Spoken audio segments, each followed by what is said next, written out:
Coach, your first senior day here, Bryce has been here longer than anybody else. What is Bryce, at this point, for you, what has Bryce meant to this program?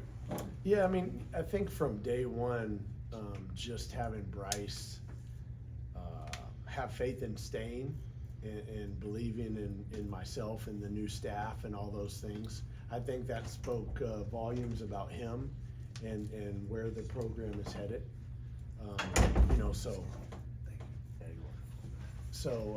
From day one, when you have a guy like that kind of put his stamp on it, I think that really helps things in the trajectory of the program. What were those early conversations like with him? Were you pretty confident early on that he was going to hang around, or what was that? Yeah, like? I didn't really know. I mean, I've known him, and I've especially known his dad for a long time. So, I sat him down, and just like with every player, I went through, hey, here's how I see you fitting into the program. Here's how I see you fitting into our system. And I certainly felt like Bryce could be an integral part of winning. But I also was very honest with some things that I thought that needed to change, and we addressed those as well. So, they're very honest and hardworking and common sense type of people, and they appreciated the candor. And we were able to sit down and work through some things, and I think Bryce is better for it. Abu talked about how much you and the program have changed him as a player and a person, and how much he loves it. From day one to now, as a coach, how have you seen Abu change and grow? Well, other than his technicals the last month or so, he's been awesome.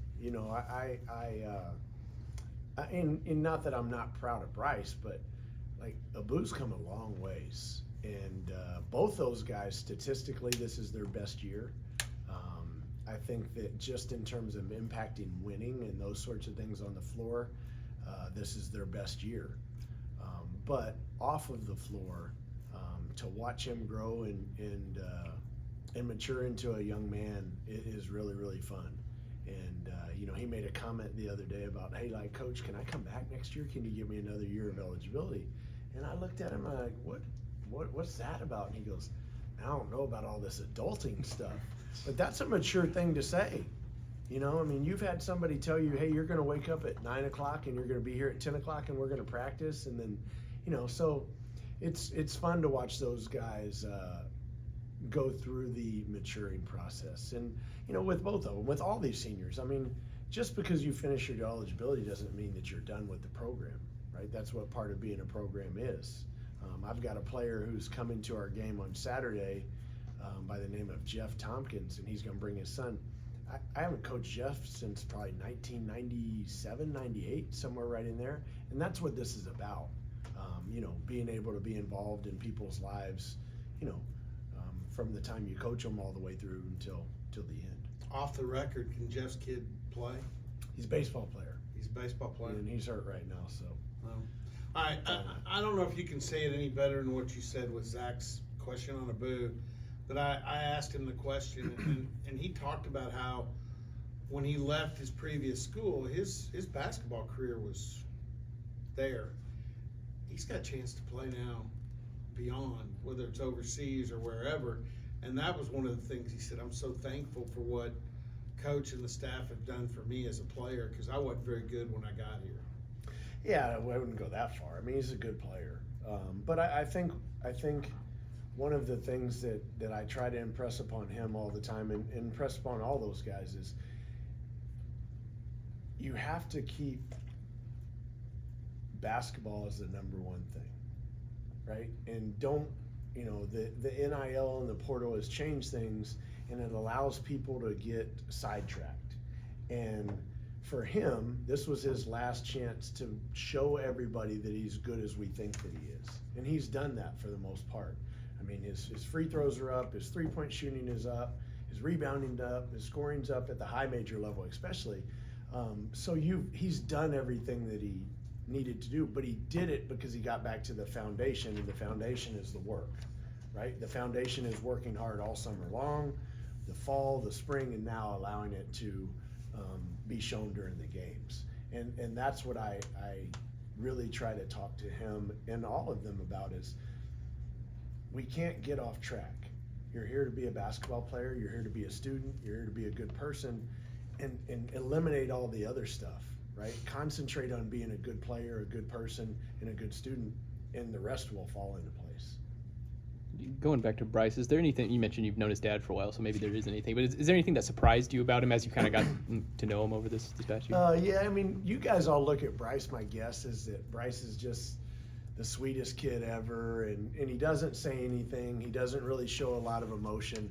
But the thing that did surprise me is, I mean, he's got a competitive side to him, and when he's challenged and you push him up against the wall, not physically, but you back him into the corner a little bit, he's not afraid to come back at you. And I went at him several times early on, especially on the defensive end, and said to him, like, you've got it mixed up if you think you're just going to come shoot all the shots and not have to guard and rebound. And I challenged him a couple times, and he came back at me, which I love. I like guys that are competitive and aren't afraid to show their emotions and then back it up. And then he came out on the floor and he backed it up defensively.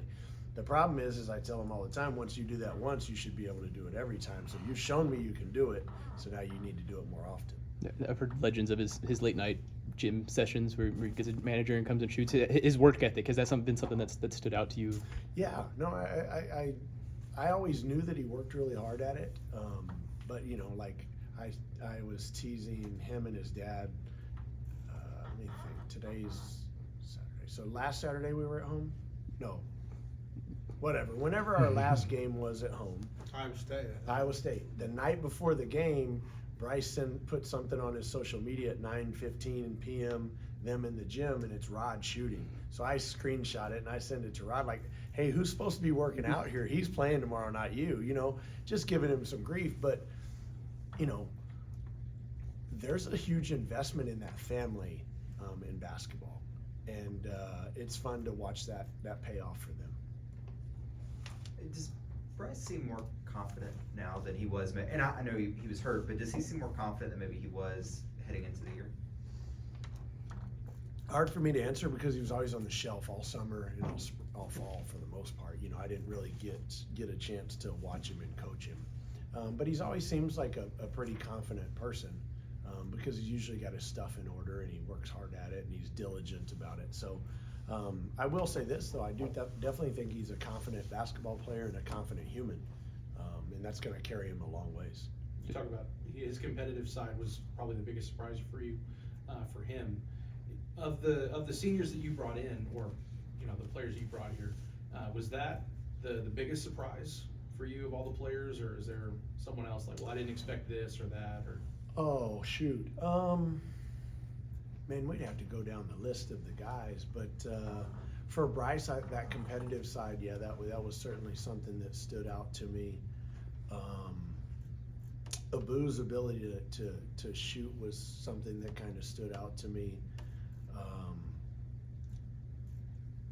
Newman, I've been with Newman so long, I've seen the good and the bad, but I think that Brandon has done a tremendous job in showing his maturity this year in blending in, even when things may not have been exactly the way he wanted.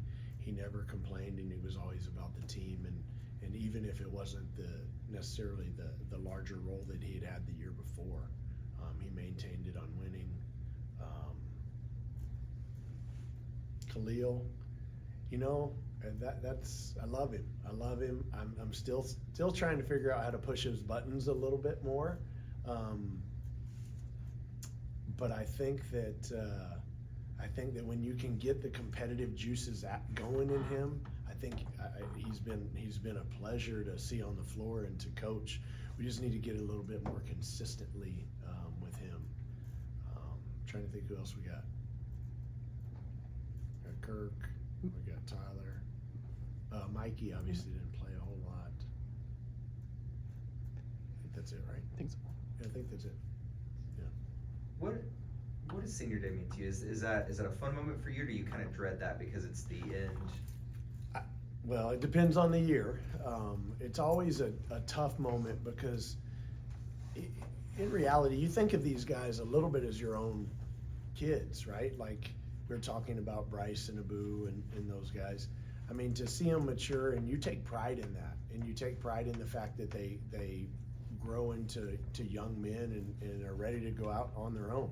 Obviously, I'm dealing with the same kind of deal with my daughter who's a senior in college. So it's sad to kind of have them leave the nest, so to speak, but you're excited for them.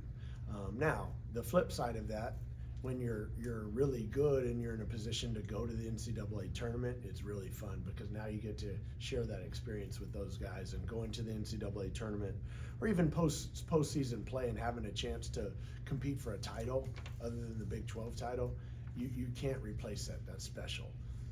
Now, in this situation where things maybe haven't gone quite as well as we've wanted to, and there's a lot of uncertainty, can you make the NCAAs, can you make the NIT, those sorts of things, you know, it's not nearly as special, just that particular part of the moment. But the moment on senior night is always fun.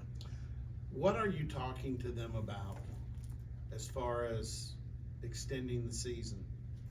I mean, because the possibility now exists, there's, you know, the Vegas deal, I don't know that much about it, but I've seen some stuff.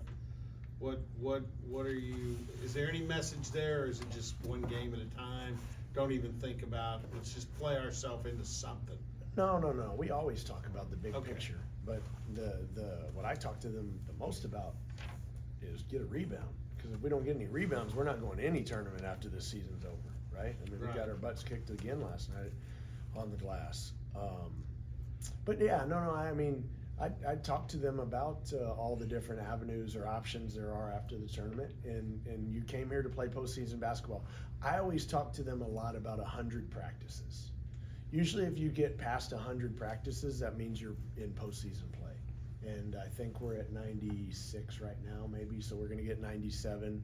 You might get 98, you know, but once you get to the Big 12 tournament, there's no more practices. Right. So 100's always a mark in my mind, and maybe that's crazy, maybe other schools don't do that, but that's the way I've always, you know, proposed it to them, is let's get to 100, and that means we're in postseason play. Last thing, and I'm not trying to bait you, and you may just say, hey, look, I don't even want to go there. Watching the game last night, when you had the 10-point lead, there was like a 10-minute period where they got hot, no doubt. They got to the free throw line, but your guys still got good shots. A lot of shots inside, and I thought there were hands on the ball, and when I'm watching it, I'm like, are their bodies touching in there too? I mean, I was like, wow, are they swallowing the whistles this time of year? Man, I don't know. I'll tell you that officiating crew last night is a Final Four caliber. They are. I know that. You know, I know those I guys. thought that we had a couple calls go against us, and I'm sure Johnny thinks the same. I would tell you more concerning than the whistle during that 10-minute period or that 5-minute period where we were up 10 and they tie it up was our lack of rebounding, our lack of defense. I mean, we allowed them to get to the free throw line 3 out of 5 possessions, and we didn't rebound. You know, I mean, they shoot an air ball. I don't know how to say his last name. The white kid, number 22, catches it. You know, I mean, those are just killers. And then the other disheartening side of that particular run for them was we took 3 bad shots. You know, we took a drive, spin, contested with 2 people. You know, we took a floater or a 3 with 17 seconds when we didn't shoot it in rhythm. You know, and then Abu, I wouldn't say his is a bad shot, but it's a point blank shot and he missed it. You know, so I was more concerned about that than I was the officiating. Now, if you want to talk about the Baylor game after this is over, we can talk about that. This might be a stupid question, but final game of the year against Cincinnati, are you prepping for Cincinnati in practice, or do you practice just to try to fix what's been going wrong? Both. Yeah, both. Nothing changes in that regard in terms of kind of your approach. Like, we have certain staples, right? You're always going to work on transition defense. You're always going to work on rebounding. You're always going to work on passing, shooting, catching, simple stuff. Like, those are your staples every single day. You know, probably in football you work on tackling every day is my guess. Well, in basketball you do the same with your staples, but then you have to also prepare for the opponent, because you know, Cincinnati does some things that are a little different than any opponent that we've seen thus far this year. So Yeah, with they're an that- interesting team, I'm sorry. So, but- so with that, what's the scout on Cincy? Well, I still am more concerned about our team than them, but Cincinnati has two really good guards, and they put a lot of pressure on the rim. And they're both strong and fast and athletic. They can shoot, and then they've got a tremendous shot blocker inside. He's also a great layup maker and dunker. And then they've got a lot of utility players. They're well coached. They're tough. They're aggressive. They're going to be physical with us just like we are with them. And you know, they've been a good rebounding team. And you know, here in the last, I don't know what it is. I went over the last 5 games. I think we went from number 2 in the Big 12 in defensive rebounding, number 11, which is unheard of. So we need to get back to doing what we do and do it at a high level. It feels like Arturo over the past month has taken a step forward and stuffing the stat sheet sort of everywhere. Have you seen something from him that's allowed him to take this step that he has? Yeah, I think the game's probably slowed down for him mentally. You know, he now kind of gets to where he knows where he can get to a spot at and what the read is and what the pass is. You know, sometimes with Arturo, you're still going to have the moments where he's just a little bit out of control, both offensively and defensively with gambling. But I think that he's probably been a little more conservative on the offensive end, and that's certainly helped our team. What's the next step for him, do you think? He's got to be able to be a consistent offensive threat. You know, I mean, he's improved in that area, but you know, like last night, I think he went 0 for 4 from the 3. You know, and he missed a couple layups that were big layups. So you know, he's just got to be more consistent there. But that's nothing he doesn't know, and we haven't spoken about. It seems like he's a comfortable three-point shooter. Like whenever he gets it on the 3 and he's open, he's not thinking about it too much. Yeah, I think when he overthinks it or when he doesn't shoot it in rhythm, like all shooters, you know, his numbers probably go down. How do you progress a guy, I guess, in three-point shooting? It's kind of like Abu, kind of like Bryce. I mean, you spend a ton of time in the gym working and working at game speed so that now when you're in those moments, you just go right into the flow of it and it's a natural feeling. Very good.